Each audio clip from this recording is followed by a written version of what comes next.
সুপ্রিয় দর্শক, আপনারা দেখছেন এসপিএন বাংলা টিভি। দেখুন ও সাবস্ক্রাইব করুন এসপিএন বাংলা টিভি, দেশ ও মানুষের কথা বলে।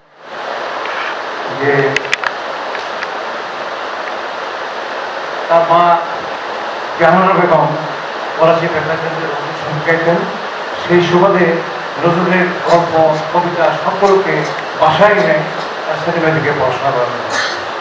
সেই সূত্র ধরেই নজরুলের প্রতি, তার সাহিত্যের প্রতি, কবিতার প্রতি আমাদের প্রেসিডেন্ট জিয়াউর রহমান সাহেব আসক্ত হয়ে আমরা যখন চাষাবাস করি, যখন ছিল তখন আমাদের বললেন নজরুলকে নিয়ে এমন কিছু করা যায় যে নজরুল সাথে আমাদের স্মৃতিতে জড়িয়ে যায়। আপনার ৭৬ সালে নজরুল যখন মারা যান, তখন তার জানাজা শেষে উপপ্রধান সামরিক বাহিনীর প্রশাসক ছিলেন জিয়াউর রহমান সাহেব। উনি কফিনকে নিয়ে মাজারে গিয়েছিলেন এবং কফিন মাজারে স্থাপন করেন। নজরুলের অন্তিম ইচ্ছা করেন যে মসজিদের পাশে আমার আজান দিও, মসজিদের পাশে আমার কবর দিও ভাই। এখন সেই অন্তিম ইচ্ছার কারণে কিন্তু ঢাকা বিশ্ববিদ্যালয়ে নজরুলের সমাহিত করা হয় এবং তার পরবর্তী পর্যায়ে নজরুলকে নিয়ে আমরা অনেক অনুষ্ঠান করেছি, কিন্তু ব্যতিক্রম কিছু করতে হবে। ব্যতিক্রম করার জন্য বলবো নজরুলকে নিয়ে রেডি করবে। সারা পৃথিবী এমন কোনো রাষ্ট্রপ্রধান নাই সে দেশের জাতীয় কবিকে নিয়ে একটা রেডি করে।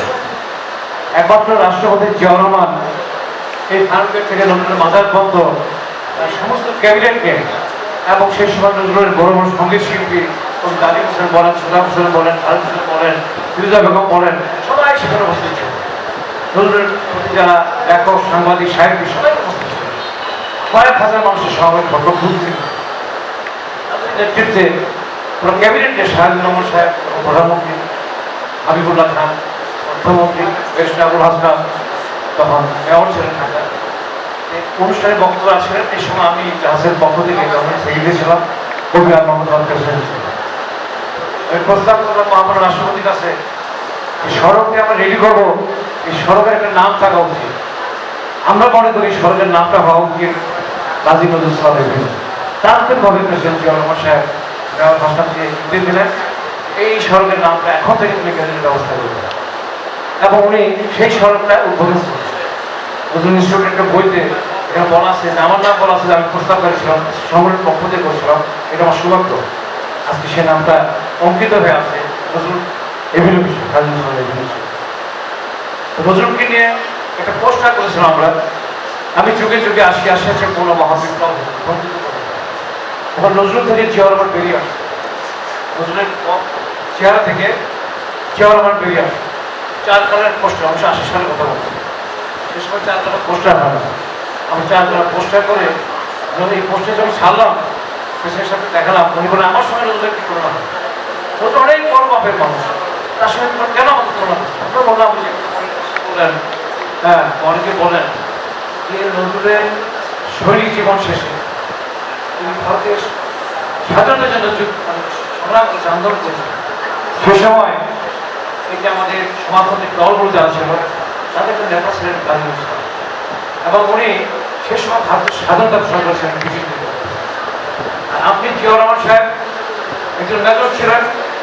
সবাই যখন পালিয়ে গেল, পাকিস্তান আত্মসমর্পণ করলো, এদেশের মানুষের বিবৃতি কোথায় ছুটে যাবে, কে তাদের সান্ত্বনা দেবে, কে তাদের দিকনির্দেশ দেবে, কে পথে।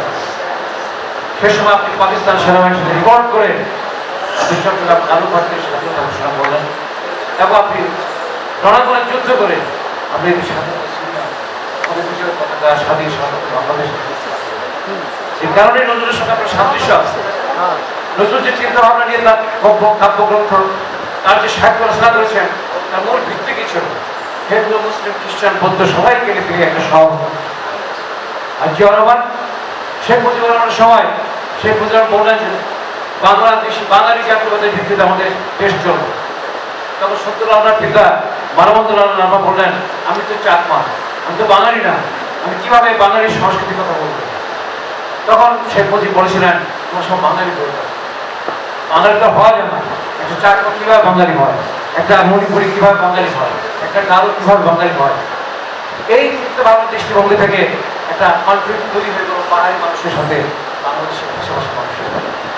জিয়াউর রহমান 7 নভেম্বর তার ক্ষমতা আসার পর প্রথম যে কাজটি করলেন, শহরের মানুষগুলোকে, পাহাড়ের যে মানুষগুলো আছে প্রায় 50টি একাধিক গোষ্ঠী আছে, গারো বলেন, হাজং বলেন, পাহাড়ি বলেন, হ্যাঁ মণিপুরি বলেন, সবাইকে নিয়ে একটা মালা গাছে, সেই মালার নাম হলো বাংলাদেশি জাতীয় মালা। এই মালার মধ্যে দিয়ে জিয়াউর রহমান সাহেব আমাদের দেশে হিন্দু, মুসলিম, বৌদ্ধ, খ্রিস্টান উপজাতি যারা আছে, চাকমা, গারো, হাজং, মণিপুরি সবাইকে নিয়ে একটা নেশন তৈরি করেন জিয়াউর রহমান সাহেব। কিন্তু স্বপ্ন দিয়েছিলেন নজরুল ইসলাম। তিনি যেমন শ্যামা সঙ্গীত রচনা করেছেন নজরুল, তেমনি কিন্তু আমপারা রচনা করেছিলেন। তার গজল আমরা জানি, তার রমজানের শেষে আমাদের ঈদের গানগুলো আমরা জানি, ধাম নাম জানি। একজন কবি শ্যামা সঙ্গীত রচনা করছে, পাশাপাশি আমাদের দেশে এই যে হাম নাম এবং আমপারা এই যে চিন্তাভাবনা, দৃষ্টিভঙ্গি, এই দৃষ্টিভঙ্গি জিয়াউর রহমান এবং জিয়াউর রহমানের দৃষ্টিভঙ্গি ওখান থেকে নিয়ে বাংলাদেশকে একটা স্টেট তৈরি করার জন্য, স্বনির্ভর বাংলাদেশ তৈরি করার জন্য স্বপ্ন দেখবেন। এই স্বপ্ন দেখবেন এই দেশ স্বাধীন আমরা থাকবো, এই দেশের স্বাধীনতা আমাদের থাকবে, স্বাধীন সংস্কৃতি থাকবে, স্বাধীন রাজনীতি, হিন্দু তার রাজনীতি করবে, মুসলিম তার রাজনীতি করবে, খ্রিস্টান তার কথা বলবে, যার যার ধর্ম শেষে পালন করবে। কিন্তু আমরা নেশন হিসেবে, জাতি হিসেবে আমরা বাংলাদেশি, এগুলোর মধ্যে সবচেয়ে বড় পরিচয়। এই বাংলাদেশি পরিচয়ের মধ্যে দিয়ে জিয়াউর রহমান বাংলাদেশকে একটা স্বনির্ভর বাংলাদেশ থেকে এগিয়ে যাবে। যখন এটা করার চেষ্টা করলেন, তখন এই জিয়াউর রহমানকে হত্যা করলেন। 35 বছর বয়সে আমাদের নজরুল বাকরুদ্ধ হয়ে গেলেন, 42 বছর বয়সে বাকরুদ্ধ।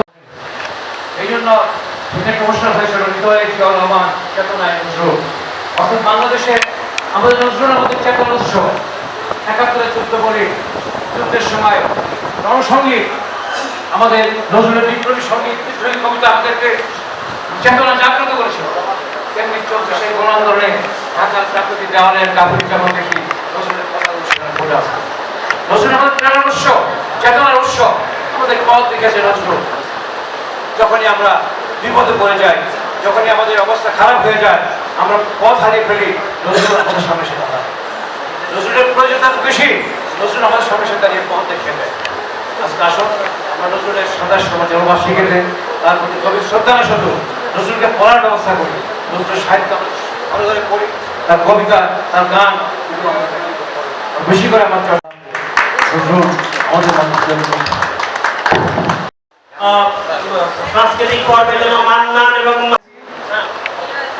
এই মহাকবি ইসলামী গজল এবং ইসলামী সঙ্গীতের ব্যাপারে বাংলা সাহিত্যে, সংস্কৃতিতে একটা আলোড়ন তুলেছিলেন।